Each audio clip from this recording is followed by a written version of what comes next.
बिस्मिल्लाहिर्रहमानिर्रहीम।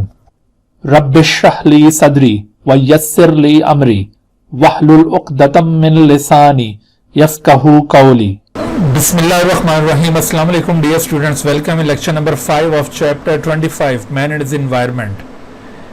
Man and his environment के हवाले से हमने लास्ट लेक्चर में आपको पॉपुलेशन डायनेमिक्स और कैरेक्टरिस्टिक्स ऑफ पॉपुलेशन एक्सप्लेन की थी। इन दोनों का ताल्लुक मैंने आपको बताया था कि डेमोग्राफी के साथ है। तो आज हम इसी सिलसिले को आगे बढ़ाते हुए आज हम डिस्कस करेंगे principles of demography. Principles of demography.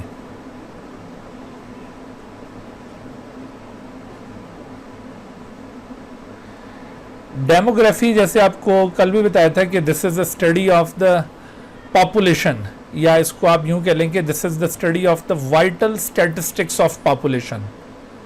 The study of vital statistics of population is called demography. The study of vital statistics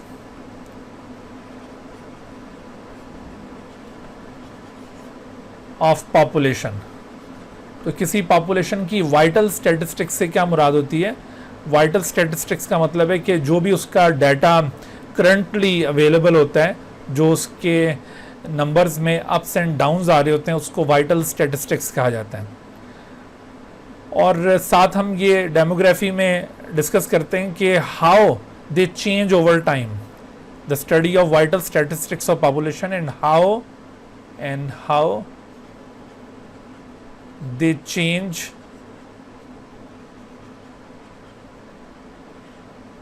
over time।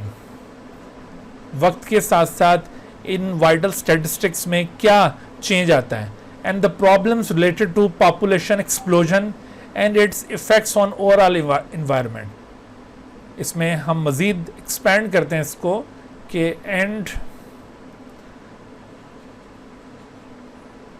and problems related to population explosion, problems related to population explosion। population explosion की term मैंने आपको कल थोड़ी सी explain की थी।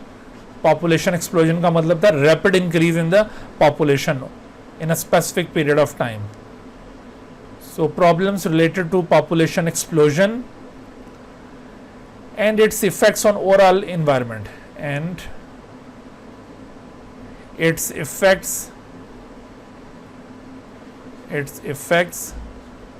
on overall environment।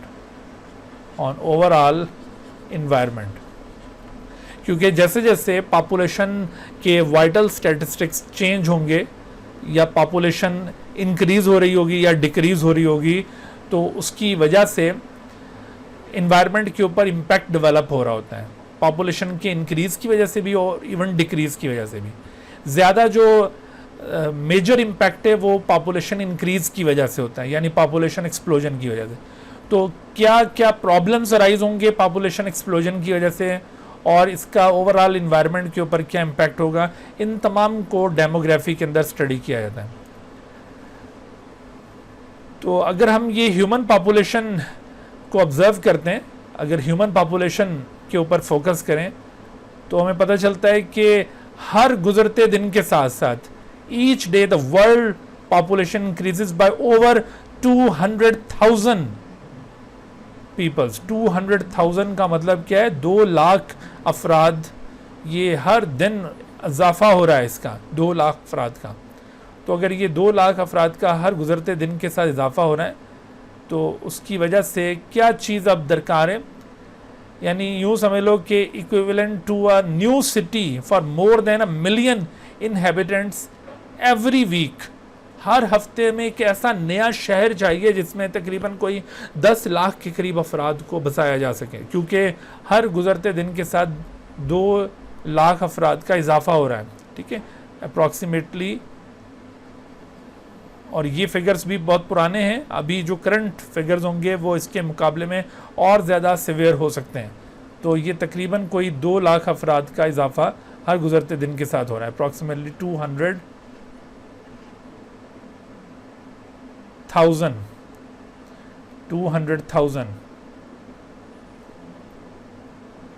individuals are increased.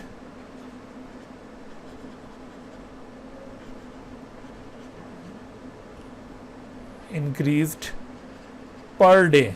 ये per day का आपको स्टैटिस्टिक्स बताए, और इसकी वजह से हर वीक में तकरीबन कोई ऐसा शहर हमें चाहिए जिसमें 1 मिलियन से ज़्यादा अफराद को बसाया जा सके। और इसके साथ साथ अभी ये आजकल एस्टिमेट किया गया है तकरीबन कोई बल्कि ये अभी करंट एस्टिमेशन नहीं है, ये बहुत पुरानी एस्टिमेशन है। ये जब करिकुलम डिज़ाइन किया गया था उस हवाले से, तो ये स्टैटिस्टिक्स रिकॉर्ड किया गया था कि तकरीबन कोई अक्टूबर 2011 तक तकरीबन ये 7 बिलियन पॉपुलेशन इसकी रिकॉर्ड हुई है। 7 बिलियन अक्टूबर 2011 में वर्ल्ड पॉपुलेशन कितनी थी? वर्ल्ड पॉपुलेशन ये तकरीबन कोई 7 बिलियन के करीब वर्ल्ड पॉपुलेशन थी 2011 में। और जबकि ये 2025 जो कि अब बहुत करीब है, 2025 तक ये 8 बिलियन तक वर्ल्ड पॉपुलेशन पहुंच जाएगी। वर्ल्ड पॉपुलेशन 8 बिलियन का फिगर अचीव कर लेगी। तो आप अंदाज़ा करें कि हर रोज़ 2 लाख अफराद का इजाफा हो रहा है। आप इसको फर्दर एस्टिमेट कर सकते हैं कि आगे 25 के बाद फिर ये 30 में कितनी हो सकती है, या उसके बाद इस पॉपुलेशन में कितना इजाफा हो सकता है। तो ये चीज़ दरअसल पॉपुलेशन एक्सप्लोजन है। तो ये जो रैपिड ग्रोथ हो रही है ह्यूमन पॉपुलेशन के अंदर, जिसको हम पॉपुलेशन एक्सप्लोजन कह रहे हैं, इसकी वजह से क्या प्रॉब्लम्स सामने आ सकते हैं? Problems related to population explosion. Problems related to population explosion. Population explosion की वजह से जो प्रॉब्लम्स फेस करने पड़ सकते हैं, जैसे जैसे वर्ल्ड पॉपुलेशन यूँ बढ़ती जाएगी और ये ज्योमेट्रिकली का मतलब है एक्सपोनेंशियली इंक्रीज हो रही है, यूँ हर गुजरते टाइम के साथ कुछ अरसे के बाद पॉपुलेशन का साइज़ पहले के मुकाबले में डबल होता जा रहा है। तो इस लिहाज से अगर देखा जाए तो बहुत जल्द 2 तरह की चीज़ें हमें फेस करनी पड़ सकती हैं। नंबर 1, उसमें insufficiency of food. Insufficiency of food ये पॉपुलेशन एक्सप्लोजन का एक कॉन्सिक्वेंस हो सकता है। ठीक है, प्रॉब्लम या कॉन्सिक्वेंस दोनों एक ही बात है। उसमें देखो, according to the World Bank and United Nations, इन्होंने जो डाटा में प्रोवाइड किया है, from 1 to 2 billion human are now मेलनरिश्ड।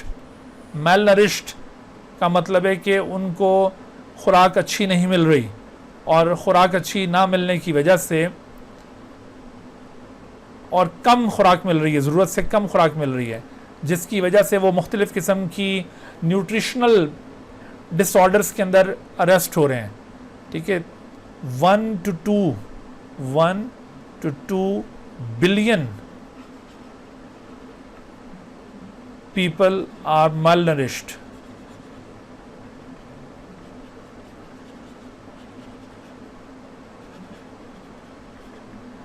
ठीक है, तो ये मेल नरिश्ड पीपल्स का डाटा है तकरीबन, और ये इंडिकेट कर रहा है कि combination of insufficiency of food, low incomes and inadequate distribution of food, ये मेल नरिश्ड के साथ साथ यहाँ पर इनसफिशेंसी भी है।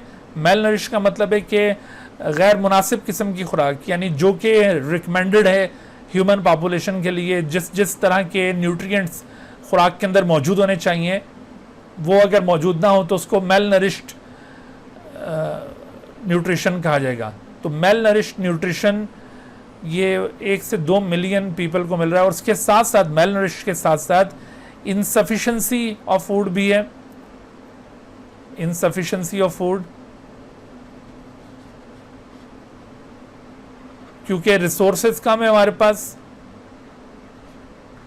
ऑफ फूड और पीपल ज़्यादा हैं, तो ये भी मुमकिन है कि रिसोर्सेज मौजूद हों किसी जगह पर, लेकिन उसकी प्रॉपर डिस्ट्रीब्यूशन ना हो रही हो, क्योंकि बहुत सारे जो लो इनकम कंट्रीज़ हैं वो उन रिसोर्सेज को यूटिलाइज नहीं कर पा रहे। जैसे बहुत सारे जो थर्ड वर्ल्ड कंट्रीज़ हैं जिनके पास बाहर से इंपोर्ट करने के लिए डॉलर्स भी नहीं है, उनके पास सोना भी नहीं है, तो इस तरह से उनके पास इनकम कम है। तो लो इनकम की वजह से ये जो डिस्ट्रीब्यूशन ऑफ फूड है वो उस तरह की नहीं है। लो इनकम प्लस जो improper distribution of food, improper distribution of food.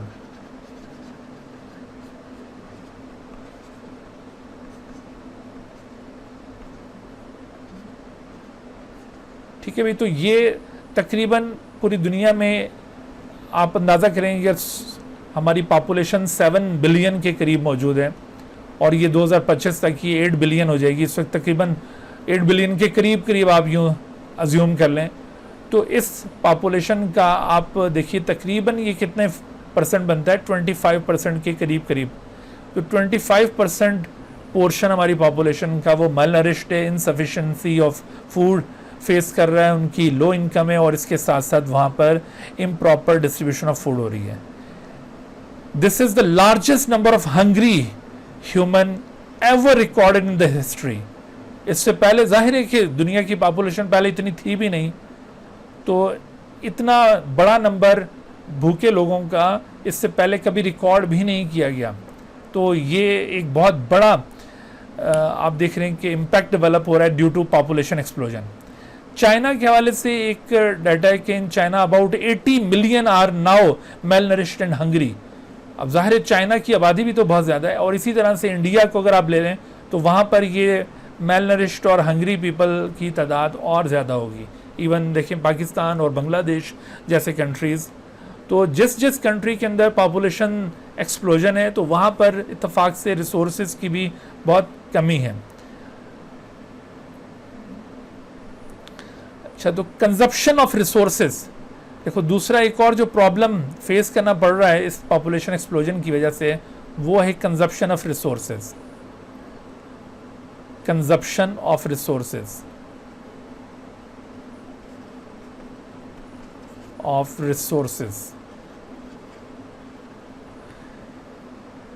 यानी with increase in population consumption of resources also increase, क्योंकि ज़्यादा अफराद होंगे वो रिसोर्सेज को ज़्यादा यूज़ करेंगे।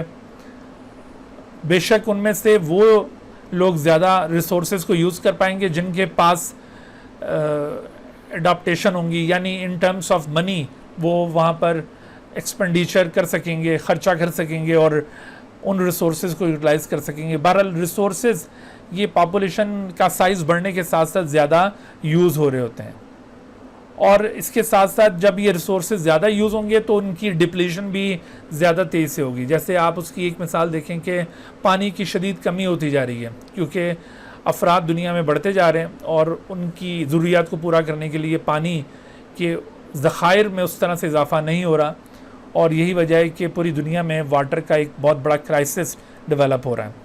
इसके साथ साथ एनर्जी एक बड़ा रिसोर्स है, उसकी डेफिशिएंसी हो रही है। Fossil fuel day by day consume होता जा रहा है। तो यूँ बहुत सारे जो रिसोर्सेज हैं वो वक्त के साथ साथ due to rapid increase in the population deplete कर रहे हैं, कम होते चले जा रहे हैं। सो ये दो मेजर प्रॉब्लम्स हैं हमारे इस पॉपुलेशन एक्सप्लोजन की वजह से ये प्रॉब्लम्स अराइज हो रहे हैं। ये पॉपुलेशन एक्सप्लोजन के कॉन्सिक्वेंसेस कहलाएंगे। तो अब इसका हल क्या है? इसका हल है कि कंट्रोल ऑफ पॉपुलेशन एक्सप्लोजन से अराइज होने वाले जो प्रॉब्लम्स हैं उनको निपटने के लिए एक तो हम ये कर सकते हैं कि जो इनसफिशेंसी ऑफ फूड थी उसको ख़त्म करें और कंजप्शन ऑफ रिसोर्सेज को रिड्यूस करें। लेकिन उसके मुकाबले में ज़्यादा जो आसान हल है वो ये कि हम पॉपुलेशन को ही क्यों ना कंट्रोल कर लें। तो पॉपुलेशन को कंट्रोल कैसे किया जाए? एक कॉन्स्पायरेसी थ्योरी ये भी है कि शायद ये जो इस तरह की कोरोना जैसी पेंडेमिक्स अब ये आई और इस तरह की में भी और आएँ जो कि मैन मेड हो सकती हैं, और शायद उनकी वजह से ये पॉपुलेशन को कंट्रोल करने का कोई तरीका उन्होंने अपनाया है। तो ये एक कॉन्स्पायरेसी थ्योरी हो सकती है, ठीक है। लेकिन ये ज़रूरी नहीं है कि हकीकत इसी तरह से हो, ये वैसे कोई नेचुरल डिज़ास्टर भी हो सकता है। बहरहाल पॉपुलेशन को कंट्रोल करना ये एक बड़ा इजी वे है इस पॉपुलेशन एक्सप्लोजन के प्रॉब्लम से निपटने के लिए। तो पॉपुलेशन कंट्रोल कैसे की जा सकती है? अगर हम पाकिस्तान के रेफरेंस में इस बात को डिस्कस करें, control of population in Pakistan के हवाले से अगर हम इस चीज़ को डिस्कस करें कि पाकिस्तान में पॉपुलेशन के कंट्रोल के लिए क्या मेजर्स अडॉप्ट किए गए। हाँ जी, तो उसमें देखिए पाकिस्तान में मिनिस्ट्री ऑफ पॉपुलेशन वेलफेयर, ये फेडरल गवर्नमेंट की एक मिनिस्ट्री होती है, मिनिस्ट्री ऑफ पॉपुलेशन वेलफेयर। इसका काम होता है पॉपुलेशन को स्टडी करना, पॉपुलेशन के हवाले से मुख्तलिफ जो पैरामीटर्स हैं उनको ऑब्ज़र्व करना। ये मिनिस्ट्री ऑफ पॉपुलेशन वेलफेयर का काम है, ministry of population welfare. Population welfare असल में तो इसका नाम पॉपुलेशन वेलफेयर है, लेकिन ये पॉपुलेशन वेलफेयर के मुकाबले में पॉपुलेशन को कंट्रोल करने के ऊपर ज़्यादा फोकस कर रही होती है। Ministry of population welfare, government of Pakistan, federal government की ये मिनिस्ट्री है। It is responsible for the control of population growth in Pakistan. Population welfare program ये इस मिनिस्ट्री का एक ऑनगोइंग प्रोग्राम है, इस मिनिस्ट्री का एक ऑनगोइंग प्रोग्राम है which is known as population welfare programme. Population welfare programme,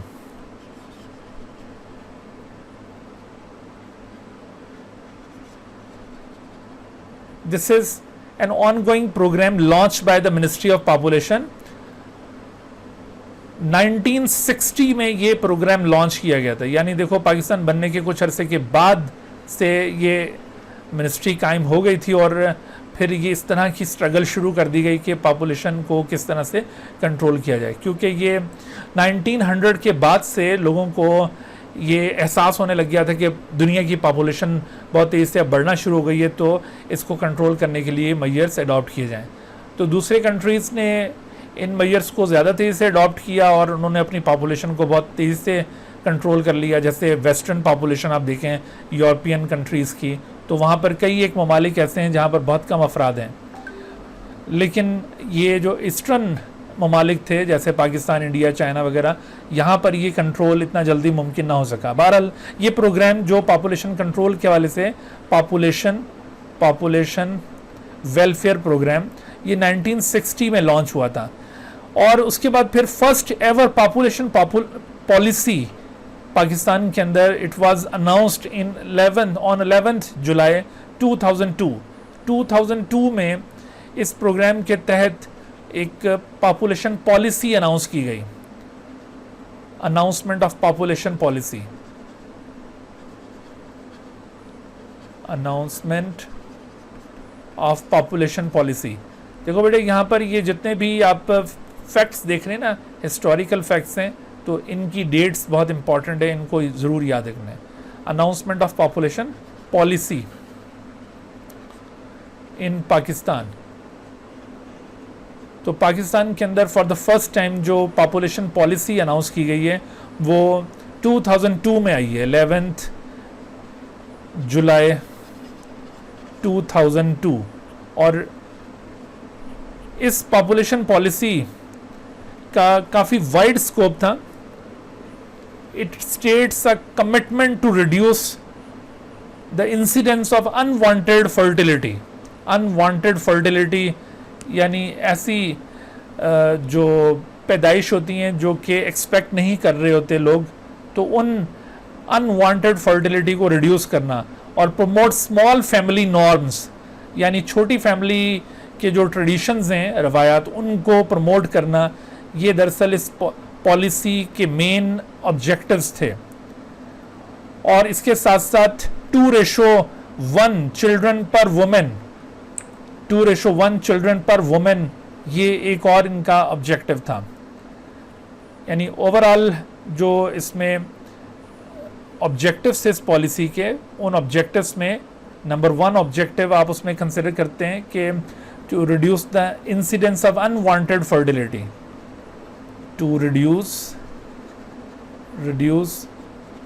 the incidence of unwanted fertility।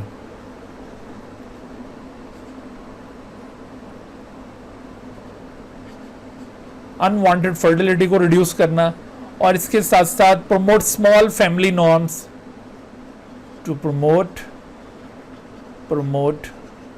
Small family norms,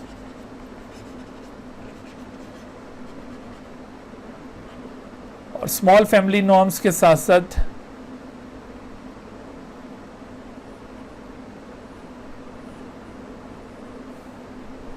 focus on male involvement,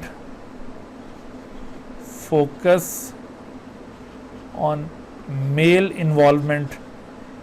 male involvement का मतलब ये है कि ये पॉपुलेशन को रिड्यूस करने के लिए मेल्स को भी मोटिवेट करना कि वो ख़ुद भी इस चीज़ को अंडरस्टैंड करें कि पॉपुलेशन को कंट्रोल करना चाहिए।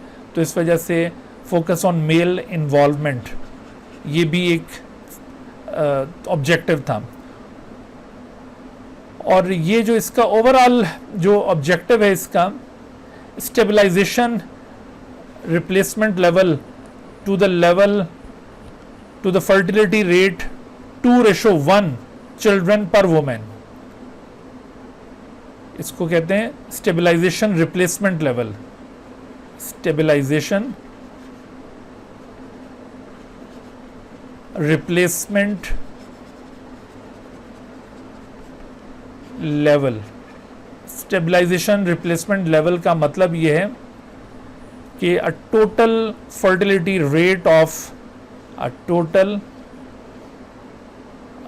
total fertility rate of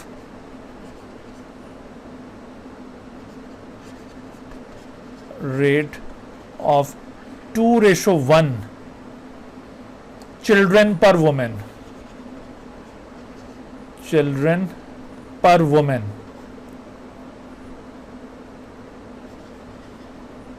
यानी एक खातून के सिर्फ 2 किड्स हों, इस चीज़ को इंश्योर करना, ये इस बाय 2020, ठीक है, ये 2020 तक का ये ऑब्जेक्टिव था कि बाय 2020, जो कि ज़ाहिर गुजर चुका है, अब 2022 चल रहा है, तो इस वक्त तक ये ऑब्जेक्टिव था कि हर वुमेन जो पाकिस्तान में मौजूद हो, जो मैरिड हो, तो उसके सिर्फ 2 किड्स हों, इससे ज़्यादा ना हों। तो ये ज़ाहिर है कि जो चीज़ें इसके अंदर आइडियलाइज की गई थी इस पॉलिसी के अंदर कि 2020 तक ये चीज़ें अचीव की जाएंगी, उसमें से बेशतर चीज़ें अभी तक अचीव नहीं की जा सकी। यानी ये जो पॉपुलेशन वेलफेयर मिनिस्ट्री है, उसके इस प्रोग्राम के तहत जो भी मेजर्स अडॉप्ट किए जा रहे हैं, अगरचे उनको काफ़ी कोशिश की जा रही है उसके ऊपर गवर्नमेंट की सतह पर, लेकिन जो कि अवाम उस तरह से अवेयर नहीं है, तो इस वजह से ये ऑब्जेक्टिव्स अभी तक अचीव करना पॉसिबल नहीं हो सके। तो अगर आपसे पूछा जाए कि ये ऑब्जेक्टिव्स जो पॉपुलेशन पॉलिसी में अनाउंस किए गए थे 2002 में और 2020 तक ये ऑब्जेक्टिव्स अचीव करने थे, तो क्यों ये ऑब्जेक्टिव अचीव नहीं हो सके, तो उसमें रीजनिंग हम यही कर सकते हैं कि चूँकि हमारी मेजर जो पॉपुलेशन है वो इलिटरेट है और वो इन सारी चीज़ों को उस तरह से अंडरस्टैंड नहीं करती, और अक्सर जो इलिटरेट पीपल हैं वो इस चीज़ को एक दूसरी नज़र से देखते हैं कि शायद ये हमारी पॉपुलेशन को कम करना चाह रहे हैं, या फिर ये हमारे ऊपर कब्ज़ा करना चाह रहे हैं, या इस तरह से मुख्तलिफ़ किस्म की ओपिनियंस आपको आम पब्लिक के अंदर नज़र आएंगी, तो वो इस प्रोग्राम को सक्सेसफुल नहीं होने देते। तो बहरहाल ये ओवरऑल देखा जाए तो ये प्रोग्राम ये पॉपुलेशन को रिड्यूस करने के लिए एक प्रोग्राम है। अच्छा, population welfare ministry family planning और रिप्रोडक्टिव हेल्थ के सर्विसेज के लिए मुख्तलिफ दूसरे प्रोग्राम्स भी ये लॉन्च करती है। उसमें जैसे फैमिली वेलफेयर सेंटर्स हैं, मोबाइल सर्विसेज यूनिट्स हैं, रिप्रोडक्टिव हेल्थ सर्विसेज सेंटर्स हैं, और इसके अलावा नंबर ऑफ एनजीओज इस हवाले से काम कर रही हैं under the supervision of federal population welfare ministry. तो इन सब का अल्टीमेट ऑब्जेक्टिव यही है कि पॉपुलेशन को किसी तरह से कंट्रोल किया जा सके।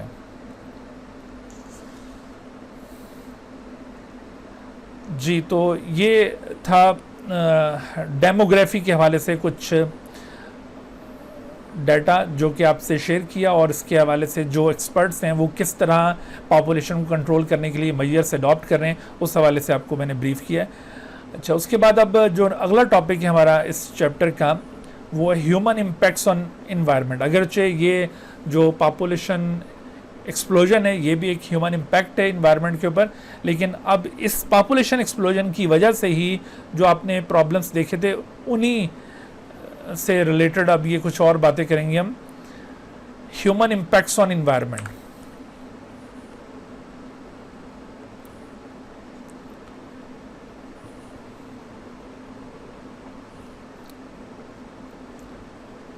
Human impacts on environment.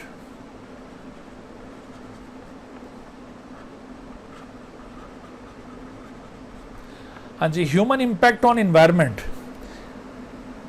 उसमें देखें ये ह्यूमन इम्पैक्ट ऑन इन्वायरमेंट ये भी पॉपुलेशन ग्रोथ से रिलेटेड है। जैसे मैंने अभी आपको बताया कि डे बाय डे जैसे जैसे पॉपुलेशन इंक्रीज़ हो रही है तो पॉपुलेशन को सपोर्ट करने के लिए बहुत सारे दूसरे रिसोर्सेज को यूटिलाइज़ किया जा रहा है, और उन रिसोर्सेज के अंदर ग्रेजुअली कमी वाक़या हो रही है, और जितने ज़्यादा ये रिसोर्सेज यूटिलाइज हो रहे हैं और इनमें कमी आ रही है, उसके साथ साथ हमारा जो नेचुरल इन्वायरमेंट है वो भी मॉडिफाई हो रहा है, उसके अंदर मॉडिफिकेशन हो रही है।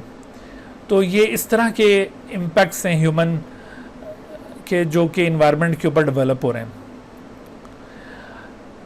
तो इसमें आप देखिए कि एनर्जी एक इम्पॉर्टेंट रिसोर्स है, एनर्जी, और एनर्जी को मुख्तलिफ अंदाज में हासिल किया जाता है। There are different ways to get the energy. Ultimate source of energy हमने इसी चैप्टर के अंदर पढ़ा था, वो तो सन है, और सन की एनर्जी मुख्तलिफ तरह से मुख्तलिफ कंपार्टमेंट्स में इस तरह एक फॉर्म से दूसरी फॉर्म में कन्वर्ट होती जा रही होती है। उसमें लिविंग बींग्स के अंदर भी एनर्जी इनकॉर्पोरेट होती है, और from one living being to another इसकी ट्रांसफॉर्मेशन होती है। इसी तरह नॉन लिविंग इन्वायरमेंट के अंदर भी एक कंपार्टमेंट से ये एनर्जी किसी दूसरे कंपार्टमेंट में, दूसरे से किसी तीसरे कंपार्टमेंट में ये एनर्जी मुंतकिल हो रही होती है। तो एनर्जी को हासिल करने के कई एक ज़राए हो सकते हैं। उसमें हाइड्रो पावर भी है, उसमें ये विंड पावर भी है, उसमें इसके साथ साथ ये जो फॉसिल फ्यूल के थ्रू एनर्जी हासिल की जाती है वो भी है। इसके अलावा एक न्यूक्लियर पावर भी है। तो यहाँ पर हम ये ह्यूमन इम्पैक्ट्स ऑन इन्वायरमेंट में सबसे पहले न्यूक्लियर पावर को डिस्कस करेंगे। न्यूक्लियर पावर, न्यूक्लियर पावर, अगरचे न्यूक्लियर पावर का टॉपिक ये फिज़िक्स से ज़्यादा रिलेट करता है। फिज़िक्स में आप इसके हवाले से यकीनन काफ़ी डिटेल से पढ़ते हैं। यहाँ पर बीइंग अ बायोलॉजिस्ट हमें भी थोड़ा बहुत न्यूक्लियर पावर के हवाले से इल्म होना चाहिए, चूँकि हम इसी इन्वायरमेंट का पार्ट हैं। Nuclear power is the use of sustainable nuclear fission। Nuclear fission reaction है। इस न्यूक्लियर फिशन रिएक्शन के ज़रिए हासिल होने वाली हीट और उस हीट के ज़रिए जो इलेक्ट्रिसिटी जनरेट की जाती है उस चीज़ को न्यूक्लियर पावर कहा जा रहा है। यानी इसको आप किस तरह डिफाइन करते हैं? Nuclear power is this is the use of sustainable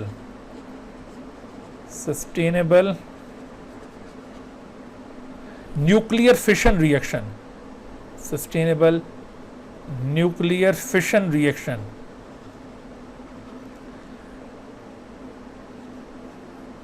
to generate heat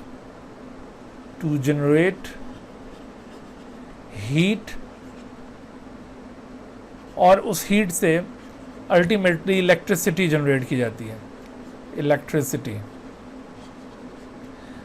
So this is the use of sustainable nuclear fission reaction to generate heat and electricity. This is known as nuclear power. तो ये 2005 की एक report के मुताबिक, according to the report of 2005, according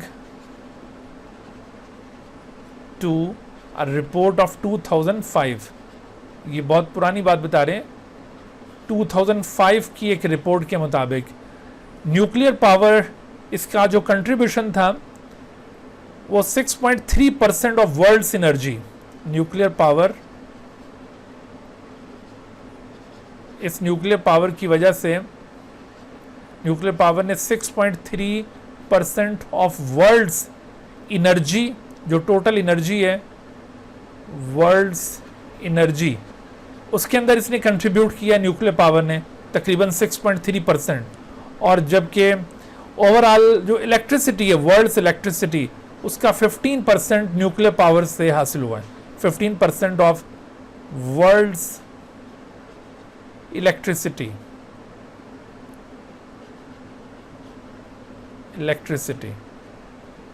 यानी overall energy of the world, उसमें 6.3% is the contribution of the nuclear power, जबकि overall जो वर्ल्ड इलेक्ट्रिसिटी है उसमें 15% is the contribution of the nuclear power. अगरचे ये कंट्रीब्यूशन बहुत कम है और with the passage of time इसको इंक्रीज करने की ज़रूरत है, लेकिन ये उस तेज़ी से इसको इंक्रीज़ नहीं किया जा सका जितना कि होना चाहिए था. उसके कुछ रीजंस हैं, वो अभी आपको पॉइंट आउट करते हैं, लेकिन इससे पहले हम ज़रा इसके एडवांटेजेस देख लें कि न्यूक्लियर पावर को इंक्रीज़ करना क्यों ज़रूरी है. हम इस कंट्रीब्यूशन को, ये न्यूक्लियर पावर का contribution towards world's electricity and world's energy, इसको इंक्रीज़ करना क्यों ज़रूरी है. तो इसके एडवांटेजेस पर नज़र डाल के हमें ये अंदाज़ा हो सकता है. Advantages of nuclear power. तो न्यूक्लियर पावर की अगर आप एडवांटेजेस देखें तो उसमें सबसे पहला एडवांटेज कि न्यूक्लियर पावर, उसकी कॉस्ट भी ऑलमोस्ट उतनी होती है जितनी कि दूसरे किसी पावर जनरेशन की कॉस्ट हो सकती है. जैसे कोल के ज़रिए आप पावर जनरेट करते हैं या फॉसिल फ्यूल के ज़रिए, तो जितनी कॉस्ट उसकी आएगी उतनी कॉस्ट ही इसकी आएगी.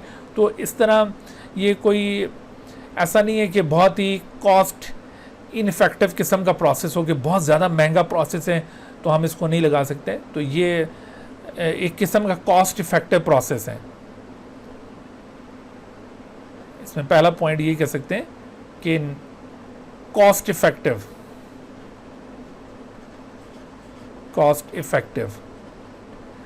दूसरा देखें, does not produce smoke and carbon dioxide, यानी इन्वायरमेंट फ्रेंडली, इसको आप कह सकते हैं.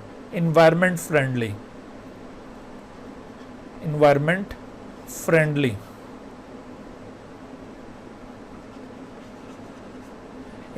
फ्रेंडली से मतलब है कि इसकी वजह से कोई स्मोक अराइज नहीं होता, कोई कार्बन डाइऑक्साइड इमिशन नहीं होता, ज़ीरो कार्बन ये अप्रोच पर चलती है ये, और इसके साथ साथ ग्रीन हाउस इफेक्ट में भी ये कंट्रीब्यूट नहीं करती. तो ये इन्वायरमेंट फ्रेंडली, इसको आप ग्रीन एनर्जी भी कह सकते हैं. इन्वायरमेंट फ्रेंडली एनर्जी को ग्रीन एनर्जी कहते हैं. ग्रीन एनर्जी, तो ये किस्म की ग्रीन एनर्जी है.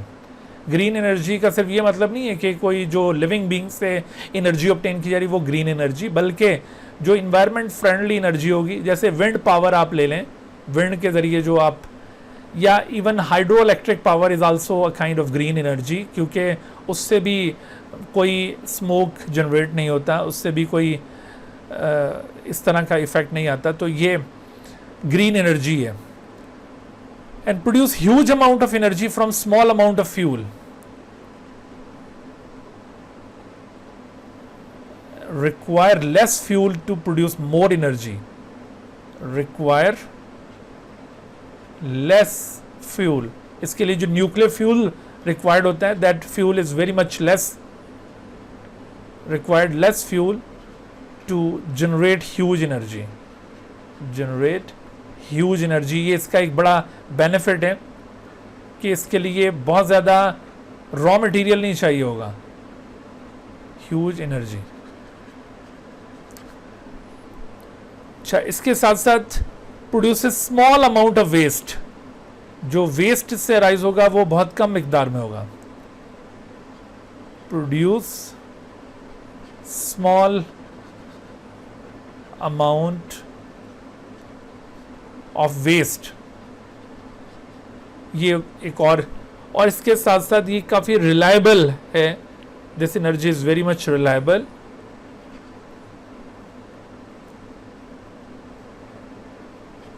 रिलायबिलिटी,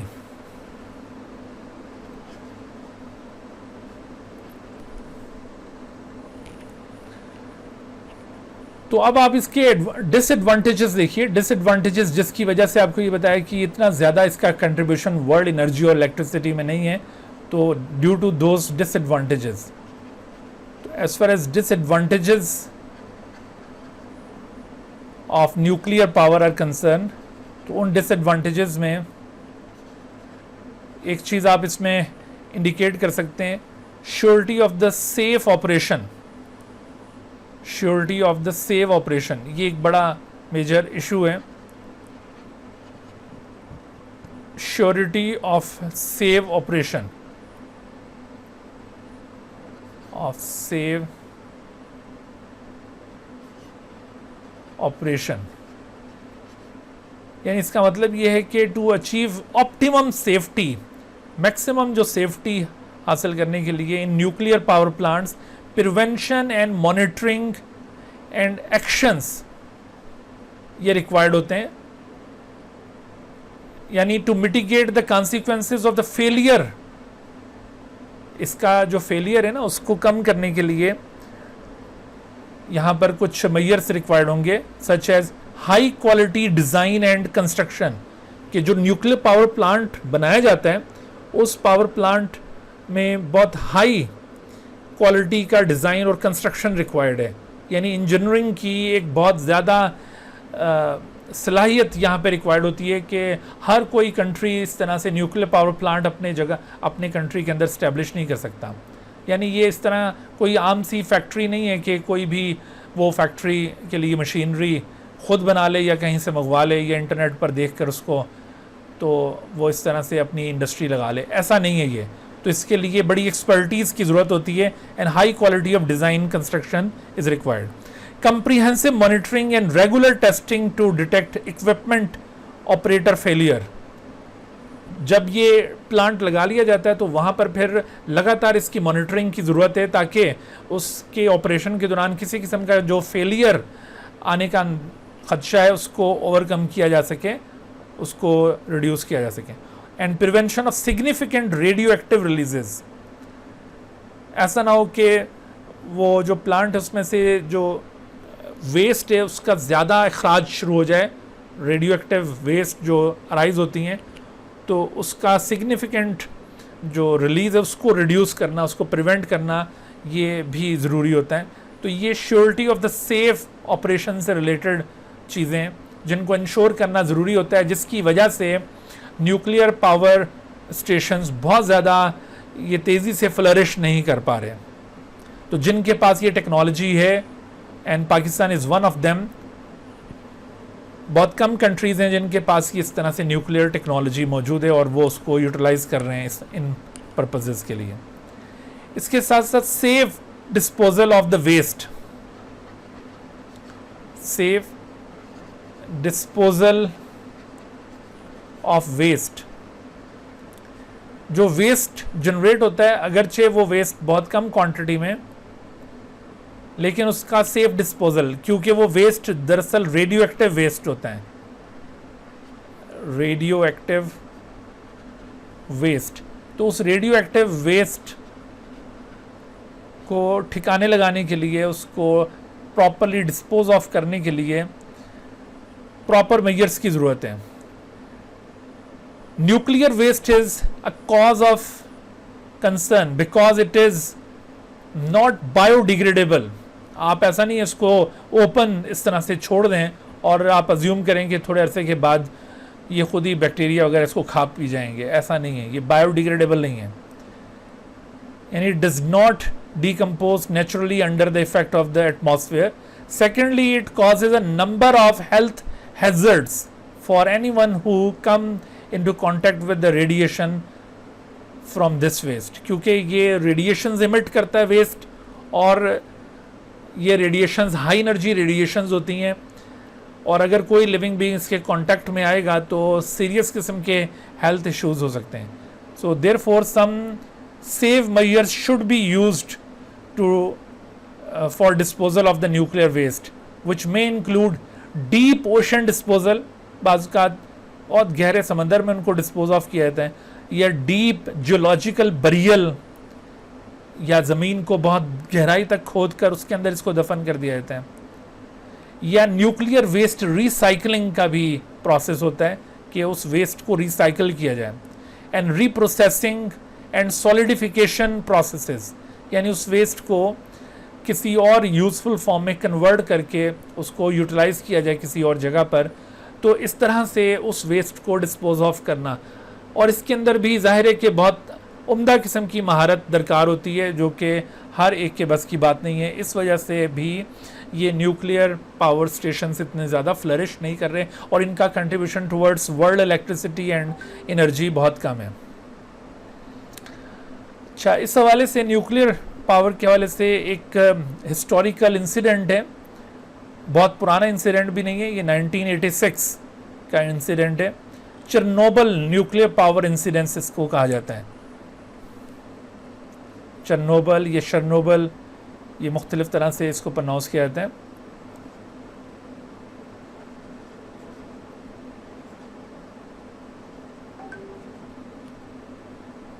न्यूक्लियर पावर इंसिडेंस,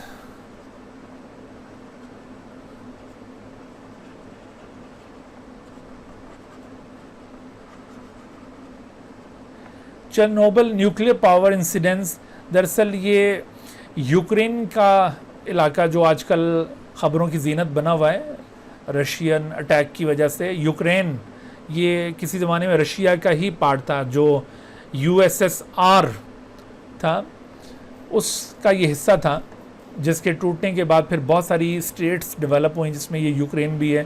तो यूक्रेन के इलाके के अंदर एक न्यूक्लियर पावर स्टेशन था जिसे चेरनोबिल कहा जाता है. तो 1986 26 अप्रैल 1986 26 अप्रैल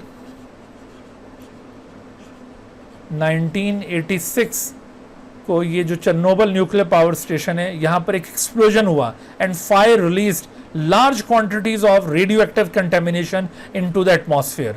एक बहुत बड़ा ब्लास्ट हुआ, यानी ये कोलैप्स कर गया था ये सिस्टम पूरा इनका, और उसकी वजह से जो वेस्ट थी वो फ्रीली लिबरेट हो गई थी, which spreads over much of the western USSR.